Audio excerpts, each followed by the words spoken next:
देव सेनाधिपति कुमार कार्तिकेय की जय।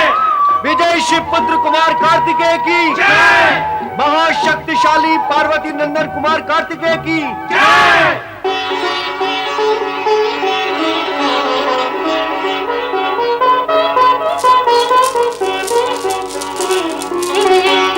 पिताश्री को प्रणाम।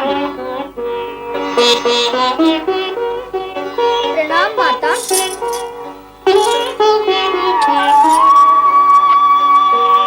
मेरा पुत्र विजयी होकर आया है। यह विजय पुत्र की नहीं, माँ के आशीर्वाद और पिताश्री की शक्ति की हुई है। शिवपुत्र कुमार कार्तिकेय की जय। अब आप सब देवगण से मेरी प्रार्थना है कि निर्भय होकर स्वर्ग लौट जाएं। आपके कार्य में विघ्न डालने वाला तथा आपकी शांति को भंग करने वाला तारकासुर मारा गया है। अब आप पूर्ण रूप से सुरक्षित हैं। नारायण नारायण। पूर्ण रूप से सुरक्षित? क्यों देवर्षि, अब भी आपको देवगण की पूर्ण सुरक्षा में कोई शंका है क्या? बताएं देवर्षि, अब बाधा कहाँ है? बाधा और शंका का कोई सजीव अथवा साकार रूप नहीं होता देवराज। नारद, तुम देवराज को सदा शंकित करते रहते हो, स्पष्ट क्यों नहीं कहते? क्या कहना चाहते हो? मुझे क्या कहना है भगवान, कहना तो आप त्रिदेव को है, और जो आप कहना चाहते हैं कभी कभी मुझे कहना पड़ता है। नारायण नारायण। देवराज, मेरा अभिप्राय केवल इतना है कि तारकासुर मारा अवश्य गया है, परंतु पुनः ऐसा असुर उत्पन्न न हो जाए जो स्वर्ग पर अधिकार करने की कुचेष्टा करे। देवर्षि, आपके विचार, गणना अथवा मत से भविष्य में ऐसी कोई संभावना है क्या? नारायण नारायण। देवराज, आप संकेत समझने का अभ्यास करें। यदि अग्नि में हाथ डाला न जाए तो उसके जलने का प्रश्न ही नहीं उठता, और यदि अग्नि में हाथ डाल ही दिया जाए तो उसके सुरक्षित रहने की संभावना समाप्त हो जाती है। देवराज, देवराजेंद्र, नारद ये कहना चाहते हैं कि सुकर्म का फल शुभ तथा कुकर्म का फल अशुभ होता है। हमारे विचार, कर्म और उद्देश्य के सुर जब बेसुरे हो जाते हैं तो कब, कैसे और कहां से असुर उत्पन्न होकर हमें कष्ट देने लगते हैं, हमें इसका ज्ञान ही नहीं होता। अर्थात रंग विलास और विनोद में अपना समय व शक्ति नष्ट ना करके उसका सदुपयोग किया जाए तो शुभ परिणाम प्रकट हो सकते हैं। क्यों नारद, यही कहना चाह रहे थे ना तुम? आप त्रिदेव अंतर्यामियों से क्या छिपा है प्रभु। नारायण नारायण।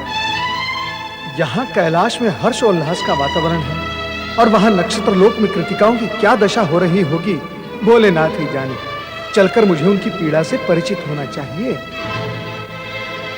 नारायण। कार्तिकेय की स्मृति हमारे मन की पीड़ा का कारण बन गई है। जगत की हर माता के साथ ऐसा ही होता है। उसका पुत्र यदि उसकी आंखों से दूर हो जाए तो उसका मन विकल ही रहता है। जगत की माताओं की चर्चा करने से हमें क्या लाभ होगा? इससे मन को शांति तो मिलेगी।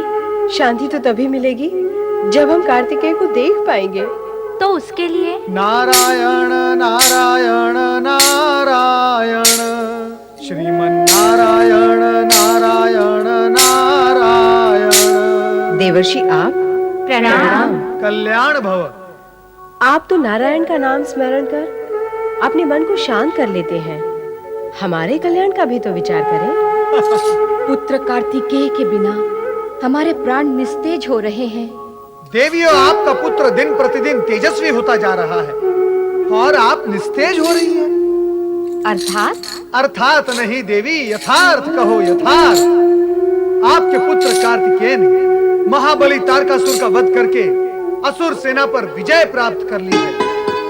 देवलोक से लेकर कैलाश तक उनकी जय जयकार हो रही है। नारायण नारायण। कार्तिकेय ने तारकासुर को धराशायी कर दिया। उसको, उसके सेनापति और सेना तीनों की। हमें अपने विजयी पुत्र से मिलना चाहिए। उसे बधाई देने के लिए। बधाई अथवा आशीर्वाद। नारायण नारायण, बधाई तो आप सभी को दी जानी चाहिए। यदि आप उसे कैलाश न भेजती तो कुमार कार्तिक के तारकासुर को कैसे मारते।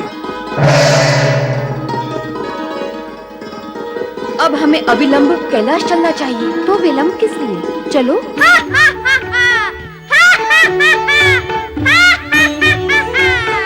फिर क्या हुआ कुमार? होना क्या था, जब तारकासुर ने मुझे देखा तो हंसा, खुलकर हंसा।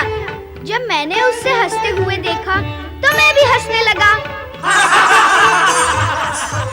पर कुमार, तुम्हें क्यों हंसी आ गई?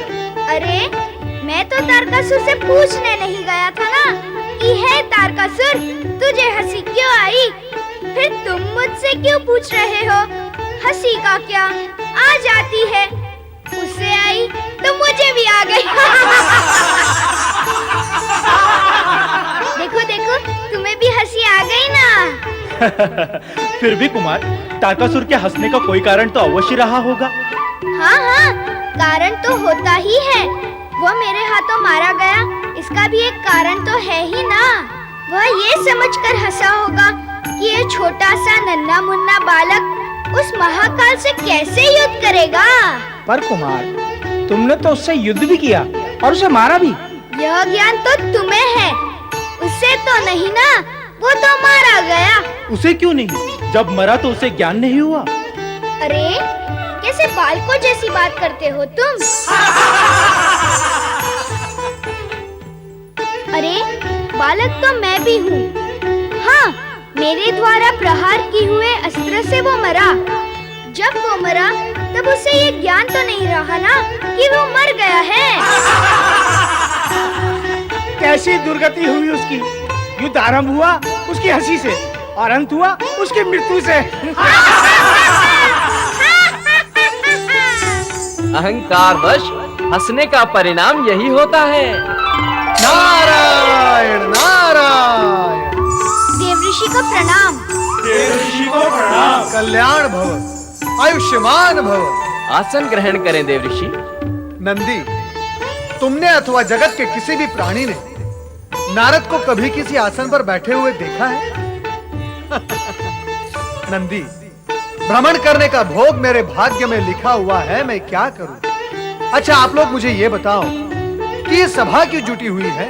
कुमार हमें युद्ध के अनुभव सुना रहे थे। नहीं देवऋषि, मैंने सुना नहीं रहा था, ये सुन रहे थे।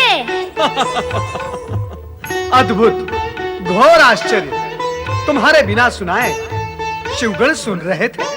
नारायण नारायण। वैसे कुमार कार्तिकेय, ये सूचना बिना पहुंचाए नक्षत्र लोक में भी पहुंच चुकी है तुम्हारी माताओं के पास कि तुमने तारकासुर को मार गिराया है। माताएं?